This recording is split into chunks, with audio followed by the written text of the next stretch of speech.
Who else had alcohol? Not you? I wasn't drinking either. So just you? You're the only one that had alcohol? Oh, that's awfully brave of you. Yeah, it is, isn't it? Thank you so fucking much. Thank you. Do you have your ID, sir? Your registration and your insurance. Go ahead and step out of the car for me. Do you have like a wrap or a towel or something? No, I don't. No? No.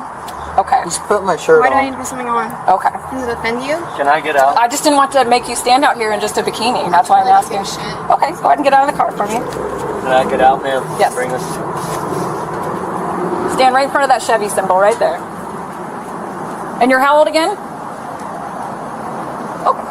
Just do me one favor. Go ahead and stand over by the tire for a second. You said you're 18 years old, correct? Yeah. And you're in possession of alcohol and you're under the age of 21, correct? Turn around, put your hands behind your back. And just like that, everything changes.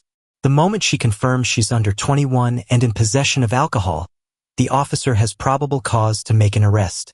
This isn't optional anymore. It's procedural. Underage possession laws are strict, and once admission is made, officers don't have much discretion. What's striking here is how quickly the tone shifts, from conversational to authoritative. 1 minute she's answering questions, the next she's being handcuffed. That emotional whiplash is real. But legally, this is textbook. The real takeaway. In situations like this, every answer carries weight. And once you cross that legal threshold, there's no going back. You're under arrest.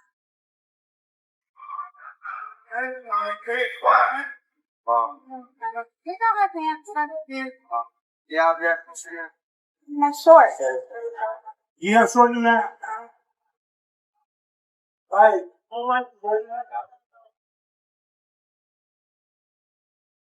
Four out of 10, Central. Initial adult female 1015, and you sent me a second unit. Do what? She's sending it to me. She's sending it to you? Yeah. Okay. You're free to leave if you want to. Okay. Well, take a step back for me, please. Ma'am, can you have a seat on the bumper? I don't want to put you in the rain. We were only coming under here to get them out of the rain. What? Will you put my pants on? Somebody's my fucking pants on. Take a seat on the bumper. Here, I gave you an opportunity to get dressed. We're going to wait a minute now, okay?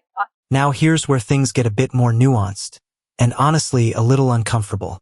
The officer is trying to maintain procedure while also addressing the situation with her clothing. He offered her a chance to cover up earlier, which could be seen as consideration, but now she's being detained publicly. This creates a tension between professionalism and perception. From a legal standpoint, the officer is still within protocol, ensuring control, safety, and compliance. But from a human perspective, you can feel the discomfort building. This is where viewers often split. Some see proper policing, others see unnecessary exposure. So what do you think? Handled appropriately, or could this have been managed differently?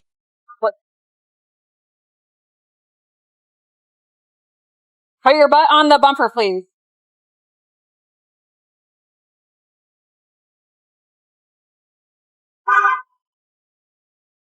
They're going to start gathering their belongings because it's being towed. Okay. Can I open this? I will. Sure. What's your first name? He's gonna open. Abigail? Yeah. Abigail, we're going to go stand over by that GMC. You stand like that.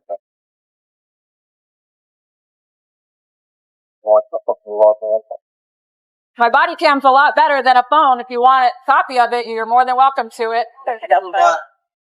You obviously want to record, so that's what I'm saying. My body cam's a lot better. I'm good. Yeah. You're fine. I'm just sure. Come on, butt covered. Well, we're not Paul. You're not putting it off. You don't want this? I put it on you. With my hands like that? I'm going to cut you. Yeah, then yeah. I don't want to.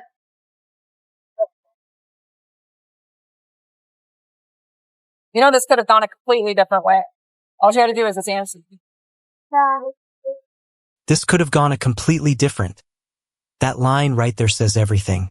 It's not just a comment, it's a reflection of what could have been avoided. And officers often say this when they believe cooperation or different decisions might have led to a warning instead of an arrest. But here's the reality.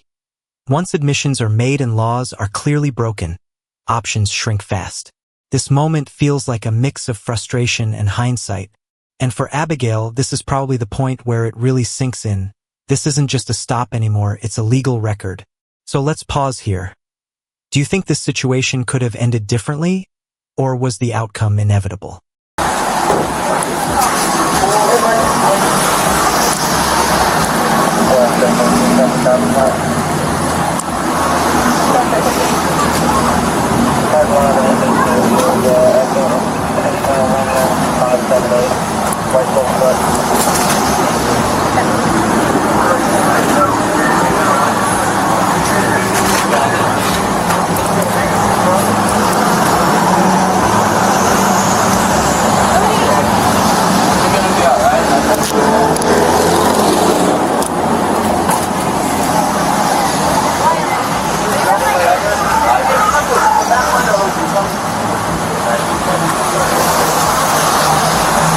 Abigail, come stand right here. I didn't. Get by the tire. You don't want anything else to go with you out to the jail, because you're going to jail. You don't want your phone, you don't want your... I'll take your phone with you. Udi! Unless you know Udi's number. Udi!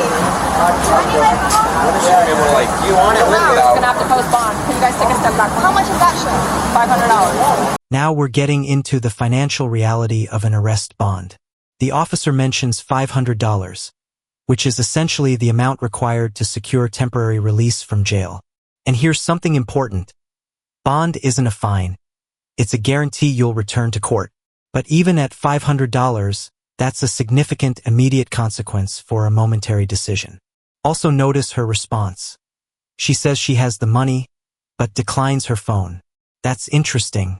In situations like this, access to communication is crucial. Calling family, arranging bail, contacting legal help. That choice could complicate things further. It raises a question. Is this shock, defiance, or just emotional overload? Anybody got $500? You do. You want your phone or no? No, I will say some shit. You want your phone or no? No, I'm good. I don't want to talk to nobody. So who's it going with? Okay.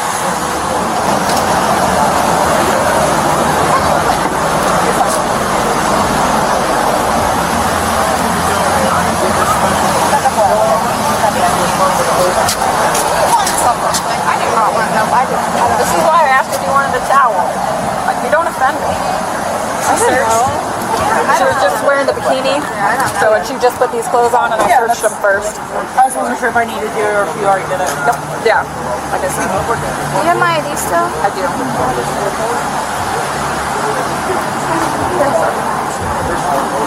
I don't know. You don't want them recorded? I don't know.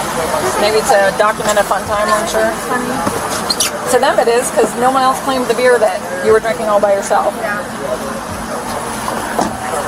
So let's bring it all together.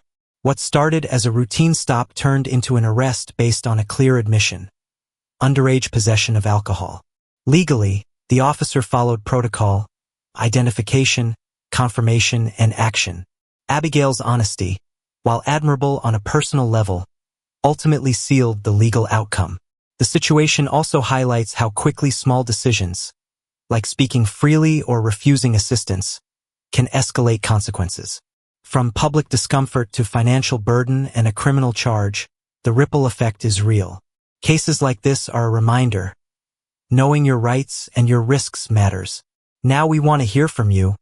Was this handled fairly, or do you think things went too far? Drop your thoughts in the comments below. And if you found this case as shocking as we did, make sure to hit that like button, share your thoughts, and don't forget to subscribe for more jaw-dropping courtroom breakdowns.